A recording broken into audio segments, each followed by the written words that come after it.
What's going on, guys, and welcome back to #AskGSM episode 409 here today for September 29, 2021. I am Graham GSM Matthews. Hope you guys are doing well and having a great week. And it's wild to think that September is almost already over, like as of tomorrow. October's on Friday. That is how quickly, at least for me anyway, this month has flown by.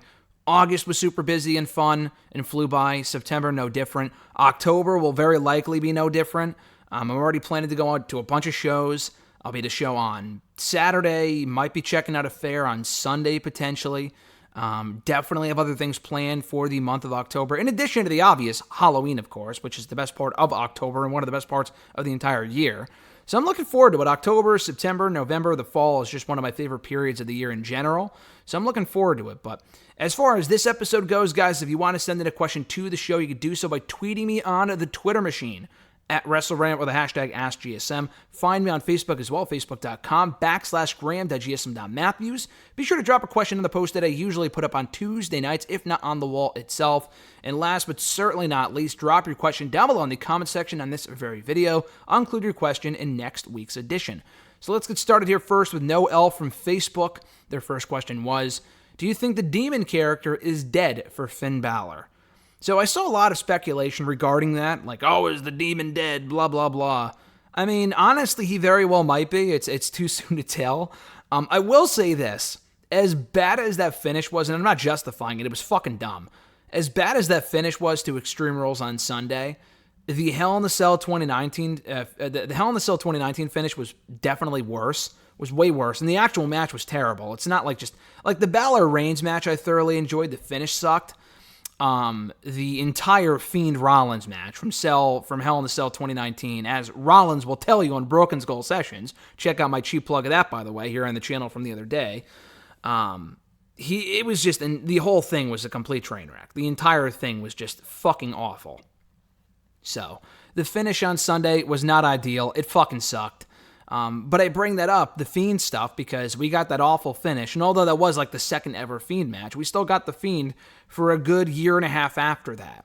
And there was still a lot of money left in the Fiend, and people still continue to get behind him. I don't know why, because they booked him terribly for the most part, but, you know, he still had big matches and moments, won a title again. He won the Universal Championship twice, actually, after that. Still over, so if the Fiend can recover, I'm sure the Demon will be no different, but it was a really bad finish. I mean, for as cool as the Demon was, and there were a lot of people saying, oh, there's nothing different about the Demon than Finn Balor, which is true. They definitely killed off a lot of the cool factor with whatever the fuck that finish was on Sunday. And it wasn't just the rope thing either. The stuff that came before it, I saw some people saying it was fine. I thought that was fucking stupid too. It looked like he was having a seizure or something on the ground, which I didn't see anyone get offended by that because it wasn't like they pretended it was a seizure, but still, I thought, however he was moving around looked dumb. The music coming back on was bizarre. We've seen the Demon in WWE for 7 years. Why would he do this all of a sudden? Maybe it was better that he didn't bring back the Demon after all. Maybe that's what I'm starting to think. I don't think the Demon character is dead and buried, but it's going to be hard to come back from that because that's going to be what a lot of people think of when the Demon competes in the future, which hopefully will not be anytime soon. Their second question, who should not move to Raw and stay on SmackDown? That's a good question. As opposed to, oh, who's moving shows, who should move shows, whatever, with the draft coming up on Friday, which I always enjoy the draft. The concept has kind of been, not been the best executed over the years, but the idea of the draft I've always enjoyed. I always have been since, middle school, so I look forward to it. But anyway, as far as who should not move shows, you don't see that question posed too often. Roman Reigns, and Roman Reigns. Obviously, Roman Reigns should not go anywhere. Even if they were to switch Big E and Roman Reigns, swap the champions, I still wouldn't want to see that. Big E, I wasn't too high on going to Raw in the first place, but if he's going to be the WWE champion, obviously he has to be on Raw. Roman Reigns has got to stay on SmackDown. He has been the heart and soul, I don't know if that's the right, term to use, but he has been the best part by far of SmackDown since coming back about a year ago. He's got to stay on SmackDown. Bianca, even Becky and even Bianca as well, I would say. People are saying, oh, maybe Bianca lost to Becky because they're going to draft her to Raw, which is entirely possible. Knowing WWE, they definitely would do that. But I just feel like there's more to tell there with that story. Bianca, I just feel like is a better fit on Raw. She was on Raw for like a year last year, 6 months or whatever, and she did absolutely fucking nothing. I mean, she would now that she's a bigger star and whatnot, that SmackDown made a star out of her. I really just have no desire to see her on Raw. So keep Belair where she is, Becky where she is, the Usos, obviously. They are the SmackDown Tag Team Champions. That doesn't mean anything, though, because they swapped the tag titles last year as well, with the New Day going to Raw and the Profits going to SmackDown. I wouldn't move them either, so. I'm sure there's more names, like Kevin Owens I wouldn't mind moving. I expect him to move. Sami Zayn, same thing. Nakamura, I wouldn't mind seeing move. Cesaro, I wouldn't mind seeing move. Carmella, I think, should absolutely move. Sasha, I would keep her where she is. I think there's just no reason to move her right now. I would move Bayley to Raw, if anything. When she gets back from her injury, I think she should move. But Bianca should stay where she is. And Sasha as well. That's about it, though. Like, Balor, I think he should stay on SmackDown. If he goes to Raw, I guess it doesn't really matter all that much. But yeah, I would keep those at least 4 acts on SmackDown. Roman, Usos, Belair, and Becky Lynch for sure. At Reborn Again, John Ritland from the Twitter machine. Check him out on YouTube as well. Real Honesty with John Ritland does great work. His first question was, so the stadium atmosphere certainly added a lot to Dynamite and Rampage last week, did it not? Also, do you think Vince might be a bit worried? Sure, not everything was perfect, but it felt big time. I don't. I mean, we've been asked this question before. I don't honestly think that Vince is going to be worried until something, drastic happens or the ratings start to fall even more than they already have or AEW. I mean, I know they beat them in the demo. He might be worried about that. But beyond that, like the actual rating viewership itself, until AEW beats Raw or SmackDown, obviously Raw would come first. NXT doesn't really mean much. Until they start beating Raw in that overall rating, then he might start to get worried because TV contracts are everything. The fact they were in as packed of the building as they were, and it was like the highest grossing or one of the highest grossing shows in that area in a while, if not in like 20 years or whatever. Most amount of fans in attendance for a New York wrestling show in decades, I think, which is amazing. Not that he doesn't care. I don't really think that it bothers him too much because it's like 1 or 2 shows. I mean, we see it as a big deal, and it fucking is. The fact that AEW is growing at the rate that they are is massive. It's encouraging, and it's great for their immediate future. I don't really think it impacts WWE at all. I don't think it's going to make them... Like, it's been a week since the Grand Slam shows. WWE really didn't do anything drastic at Extreme Rules to take away from the New York Arthur Ashe shows. They did the Brock return for sure. I'm convinced of that. I'm convinced they brought back Brock to WWE when they did because Punk returned on Friday's Rampage like a few days before or like the day before or whatever. I am convinced of that. Extreme Rules and whatever they did on Raw this week, I don't think it had anything to do with Grand Slam, but still, it was a great milestone for AEW. I hope they can continue to grow, and I know, John, you've actually asked the question before, what's next? How far can they go? When will they peak? Blah, blah, blah. Hopefully this isn't the peak, and hopefully their ratings, at the very least, if they don't go up to like 1.5 million viewers, they could just stay right where they are. And even then, honestly, is a big improvement over WWE shows, which are constantly losing viewership year after year after year. AEW has been on the air now for 2 years. Obviously, the ratings went down a couple 100,000 people during the pandemic and whatnot, and even before the pandemic. But so far, since getting back on the road, and they had the momentum on their side, obviously, it's been around 1 million viewers each week, which is great numbers. So hopefully they can maintain that.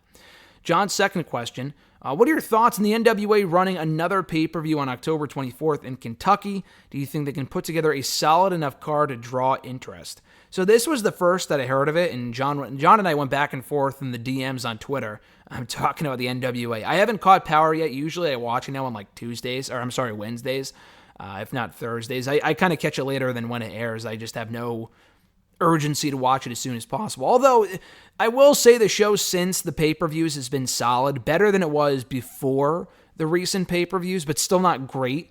I would not recommend anyone go out of their way to watch Power. I've just kind of stuck with it because I've always watched it since they debuted Power back in 2019. As far as doing another pay-per-view, like I said, that was the first that I heard of that. I think it's cool. I don't know how many people they'll be able to get in the building. The Chase seemed like it was a success for the Empower show in NWA 73. If they have as much of a turnout and as lively as a crowd as they did for those shows, and I think it should be a success as far as NWA standards are concerned.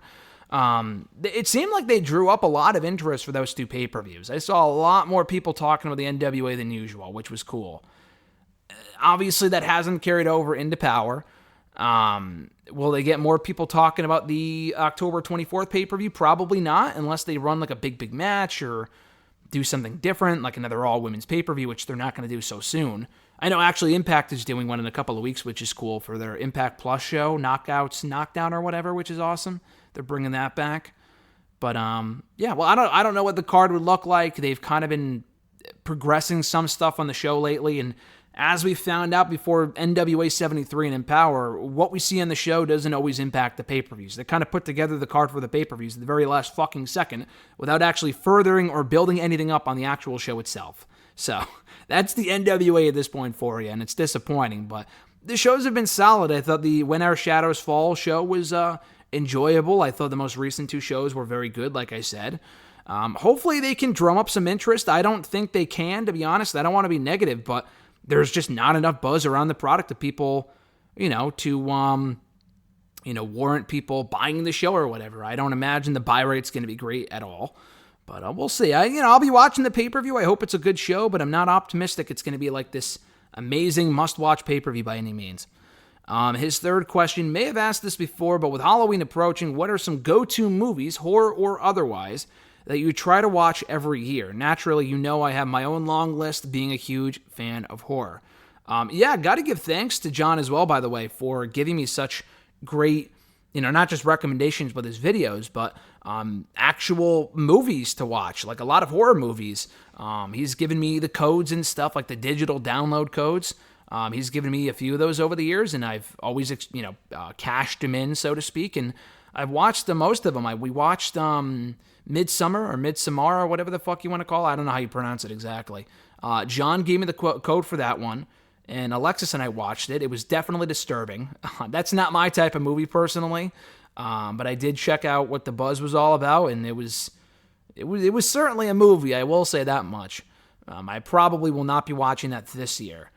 My horror movie recommendations are so vastly different from everyone else's. Like, whatever I say here is going to make John, I'm sure, roll his eyes, be embarrassed of me, or whatever, not want to listen to these videos anymore. I'm not like a big, like the type of videos or movies that he's talking about, I don't really watch those. We do watch some of the same movies. Like, for example, I'm sure he's going to be checking out Halloween. Halloween Kills is coming out, I think, on October 15th. I look forward to that. I've watched that every year since the remake came out 3 years ago. I loved the remake. I loved Halloween, the 2018 one. The original one is good too, but I love the remake. So I'm looking forward to the second one in a few weeks. I'll be watching that. As far as movies I've watched every year, in addition to that one, Halloween Town is one of them for, people around my age that know what I'm talking about, 90s kids. Is it a great movie? Far from it, but it's just a childhood favorite of mine. It's a goofy 90-minute movie. For nostalgia's sake, I tend to watch that every year. Trick or Treat, my roommate showed me that one about 6-7 years ago in college, and that's a great one. The same people who made Krampus a couple of years later. So, Trick or Treat is a good one. I haven't watched it every year, but I tend to watch it whenever I can. See No Evil, an obvious favorite of mine as well. Not a great movie at all, but for the sheer sight of Kane killing people, it's entertaining. The second one isn't as good. It actually, I don't know. I got to watch the second one back, but See No Evil 2, or guilty pleasures of mine. Man, there's a bunch of them. Any of the Friday the 13th movies. I'm not a real big Nightmare on Elm Street guy, and I've talked about this before. I've definitely talked about my favorite Halloween movies, but I'm not a big Nightmare on Elm Street guy. I love the Friday the 13th movies, specifically the particularly awful Getting Lost in New York one, I think it was called, Jason Takes Manhattan or whatever. I think it was episode 7. Fucking terrible. But I don't know, for whatever reason, I just thoroughly enjoyed that movie. I have a very strong recollection in my head of what that movie, it really stands out from when I watched it the first time as a freshman in college, flipping through the channels on a Thursday night on the eve of Friday the 13th, which is why they were airing the movies on Sci-Fi, I think. Or maybe it came on after Impact or something, I don't remember, but I was watching it and I'm like, wow, this is fucking awful. And it was so bad, I remember making fun of it with my roommate, who I didn't like at all. But that was like one of the things that we bonded over was that movie. So, so that one I try to watch when I can every Halloween season.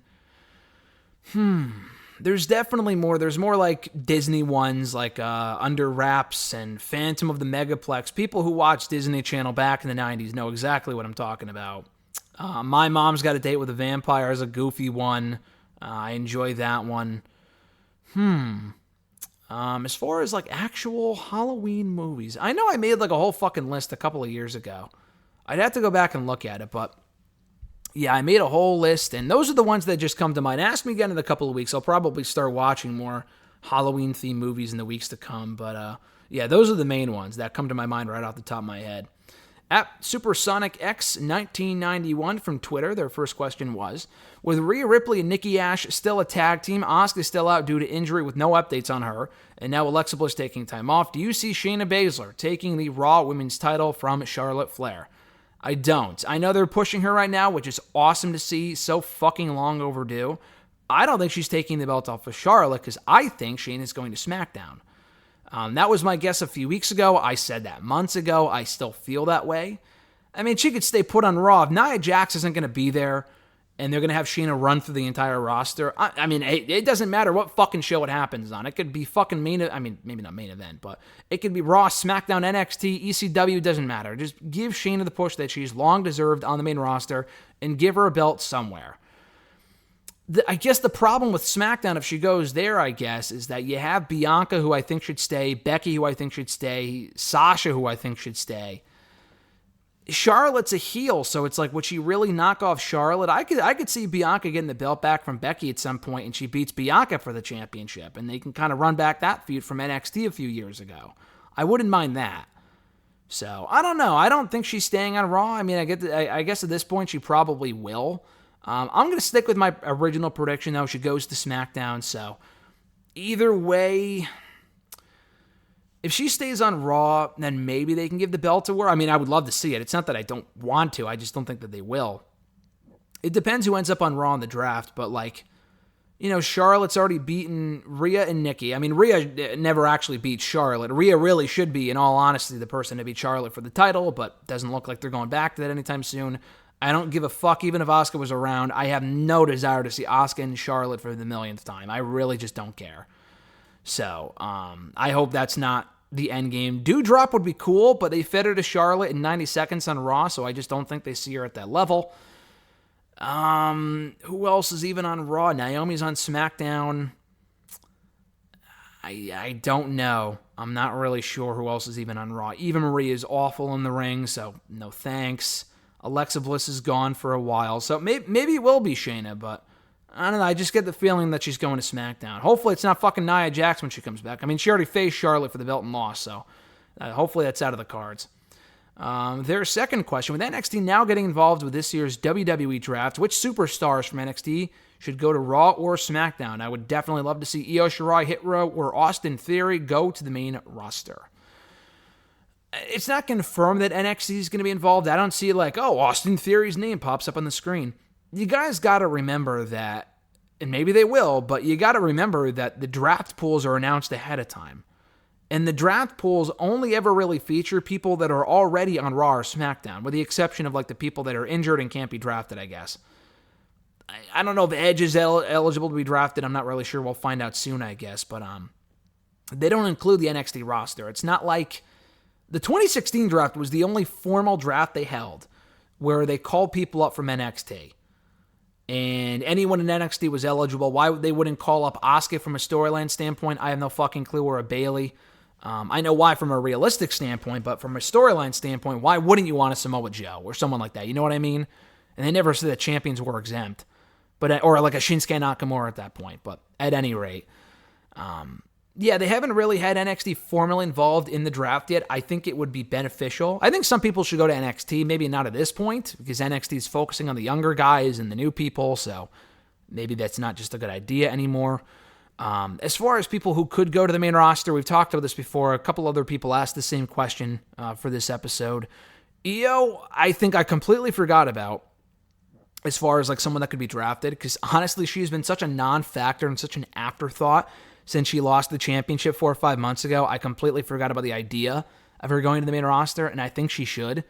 I don't think she is now, and especially if he has creative control to a certain extent over NXT and he's now aware of the storylines and stuff like that, if he helped book the finish or got clearance on that finish on Tuesday, and maybe he didn't, but if Vince was aware that Io Shirai was tag team champion and he wanted her on the main roster, wouldn't he have had them lose the belts, her and Zoe Stark, to Toxic Attraction on Tuesday, which should have happened regardless. I don't give a shit about Io Shirai and Zoe Stark as the tag team. I really just don't care. The belts are completely pointless, but at least put it on Toxic Attraction, who are at least like the hot new act and would have been better in that role in my opinion, but whatever. So, yeah. Io Shirai, I think, should go to Raw or SmackDown. She's such an afterthought, and I say all the time, I'm afraid for these people when they graduate from NXT, but Io Shirai, I feel like, has got to move on. Hit Row, I heard that rumor. I don't want to see that right now. Maybe at some point down the road. I just feel like it's too early. Honestly, what faction should go to the main roster? Fucking Legado del Fantasma. I mean, it looks like Santos might win the North American title, but they've been building to Isaiah and Santos for like 3 fucking months now, and they have yet to do a single one-on-one match between the two. I don't think Isaiah's defended the damn title since he won the thing in June. I mean, what are we waiting for here? They're focusing more on the women in the respective factions than they are the actual championship, which you would forget was around Isaiah Swerve Scott's waist. It's ridiculous. But I would just move Legado del Fantasma to the main roster. I think Santos is ready, and you can have, Raul Mendoza and Joaquin Wilde with them, and they can kind of be his, backup or whatever. I don't know about Elektra Lopez, but definitely the other 3 are main roster ready. I don't think they will be drafted, but it's a possibility. Austin Theory seems like a given. They only brought him back for the wedding to kind of pay off that storyline. Beyond that, he has not been on NXT TV in a very long time. So I think Austin Theory is absolutely main roster bound. Xia Li is definitely main roster bound, it seems. I don't think she's hurt. I don't think we've seen her on NXT since she lost to Mercedes Martinez. Not Mercedes. Mercedes lost to her too, but Xia Li lost to Raquel for the championship back in like July, I think, and we haven't seen her on the show since. So I think she's getting called up as well. I mean, Xia is great, but they never really blew off the whole Tian Shaw thing, so for her to get called up for no explanation at all just seems weird. Dakota Kai should be in the main roster. She's been in NXT for years. I mean, she's got to move on, too, if she's not going to win the championship. So I think Dakota Kai is going to the main roster. LA Knight, I've heard people say, could go to Raw or SmackDown. I agree with that, but the fact they're advertising him next week to face, who is it, Odyssey Jones or something, I don't see that happening. It's possible. I don't see it happening, although I would like to see it. I think he's getting older. It's either now or never. So I would just call him up now. Especially if there are no plans for him in like the main title picture, which would be nice, but considering he got pinned twice in one night 2 weeks ago, I don't think they have any plans to really feature him prominently in NXT, despite the great Grimes feud and the great work he did there. So I would like to see him in the main roster personally. But yeah, that's about it. I'm sure there's more names I'm not thinking of, but those seem to be the popular choices as far as who can get called up from NXT to Raw or SmackDown in the draft, or maybe not get called, or maybe not get drafted per se, but show up on Raw or SmackDown following the draft and kind of help freshen up those rosters. That's usually what they do. They don't draft people per se, but they will, they'll kind of have people debut after the draft or after the shakeup or whatever the fuck. That's kind of what they've done in recent years.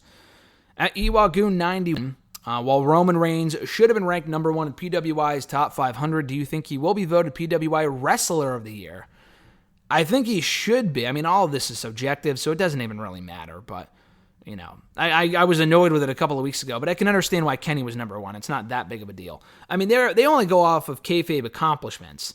They don't go off of character work and mic work. If you ask me who is the better performer this year, storyline-wise, mic-wise, character-wise, even match-wise, I enjoy Omega a lot, but it's like, I honestly think Roman Reigns is a far better champion than Omega is. Maybe that's just the booking, I don't know, but the Elite shit is just goofy.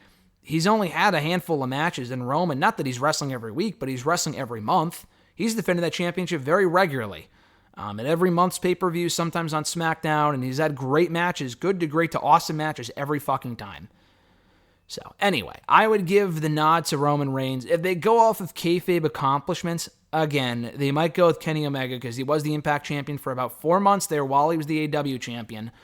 And he is still the AAA Mega champion as of right now. So they could very well go with Kenny, but I'm sure Roman's had more matches on TV this year than he has, right? I feel like Kenny doesn't wrestle really all that often now. Maybe he did earlier in the year and he doesn't as much now. I don't know, but I would still go with Roman Reigns for sure. His second question, who would you like to see win the Owen Hart Cup tournament?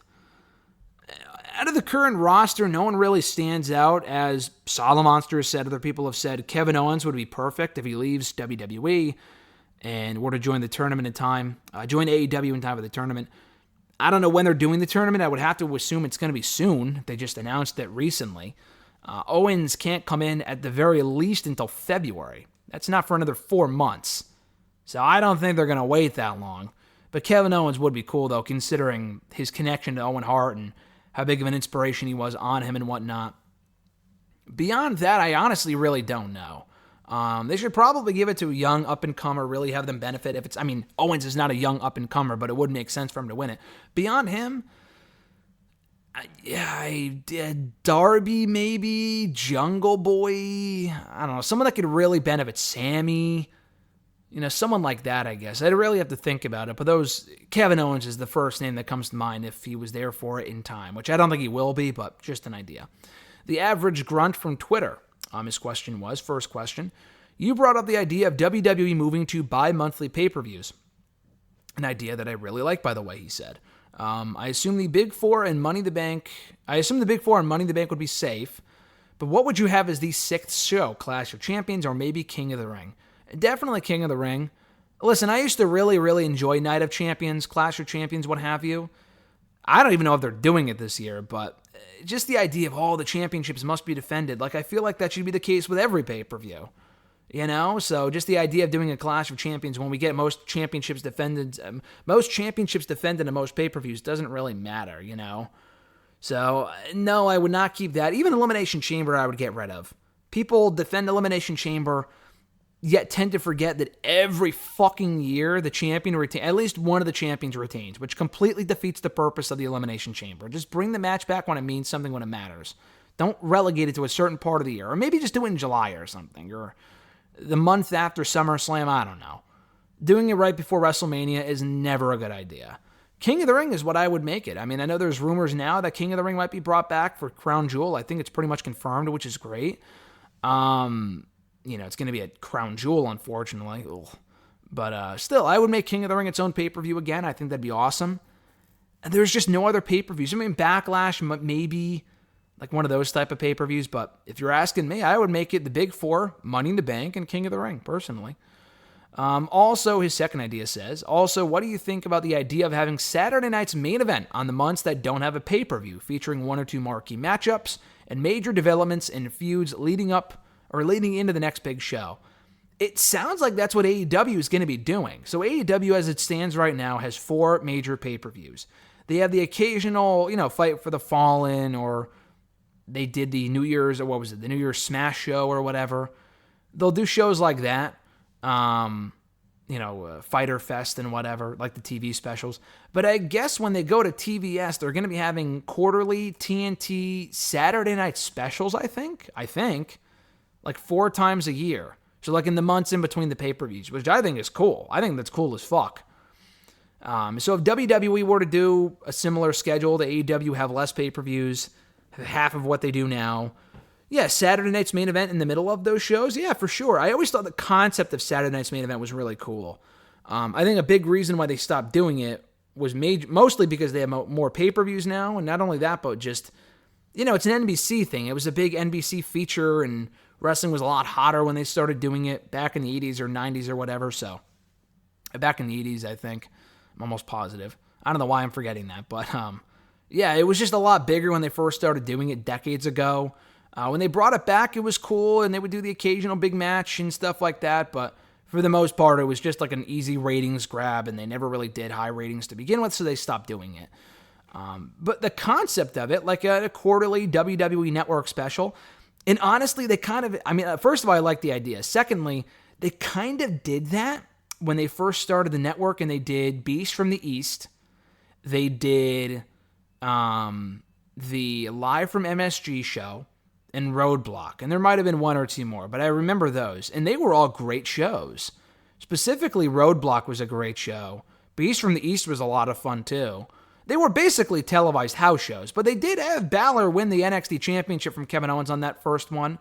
The Live from MSG show, they did like a big steel cage main event, and they did Cena versus Rollins and all this other stuff. Brock was there. I think Brock was at all of them, actually. At Roadblock, they did an NXT tag team title match, which was fucking cool. I think it was Revival versus Enzo and Cass, and they also did Triple H, I think, versus Dean Ambrose, which was awesome. So they didn't really do many more of those after that. But yeah, I would love to see something like that. Would they actually do it? Probably not. But ideally, in a perfect world with WWE, I think it'd be cool. At Jeremy8911 from Twitter, his first question was, favorite new characters on the new NXT? Good question. There's a lot of new characters. I don't know about this whole Tony D'Angelo shit. Trick Williams seems like he has potential, but his promos just haven't been great yet. There's a lot of people that are works in progress. B-Fab I enjoy. I love Hit Row. Just her in the ring, she's just not that good. She's honestly pretty terrible in the ring. B-Fab should probably stick to cutting promos and doing stuff like that. She's just not good in the ring at all. She's not TV ready. A lot of the people they have on the show right now are not TV ready. Carter Jensen or whatever the fuck his name is, and Josh Briggs. I don't give a shit about them. I love Braun Breaker, Rick Steiner, whatever you want to call him. Rex Steiner, not Rick Steiner. I love that guy. He's definitely the biggest breakout star of the bunch, I'm sure. And they're already kind of grooming him in that direction. So, Braun Breaker for sure. The Creed brothers, all the people I'm going to mention technically debuted before NXT 2.0 started, but the Creed brothers seem like they have a lot of potential. Big fan of them. Ikemen Jiro, I've seen him on 205 Live for the better part of this year. But since he's been appearing in NXT and stuff like that, he's entertaining. I enjoy the guy. He's grown on me. So him, Duke Hudson, I enjoyed his work in the Breakout Tournament, as well as Odyssey Jones. I think both of them can be breakout stars if given the right push, as well as Carmelo Hayes, who won the whole thing. And he's great. I love Carmelo Hayes. I'm familiar with his work from the independent scene as what was his name? Christian Casanova, baby. Like, we did an interview here for the channel like 5 years ago. We actually helped out with the School Project in 2016. And I think the audio of that interview is here on the channel, so definitely check that out. But yeah, those are some people that I really see breaking out in this new NXT. As far as the females, Elektra Lopez, I like her pairing with Legado. That's grown on me. Lash Legend or whatever his name is, or whatever her name is, excuse me. Yeah, I don't know. The whole talk show segment didn't really do much for me last night. So I'm sure she has potential. In the ring, she might be great, but the whole lashing out thing just didn't really do a lot for me. I like Cora Jade. She's someone I could see really breaking out. Gigi Dolan as well. The whole Toxic Attraction shit I love, so I think they could really break out.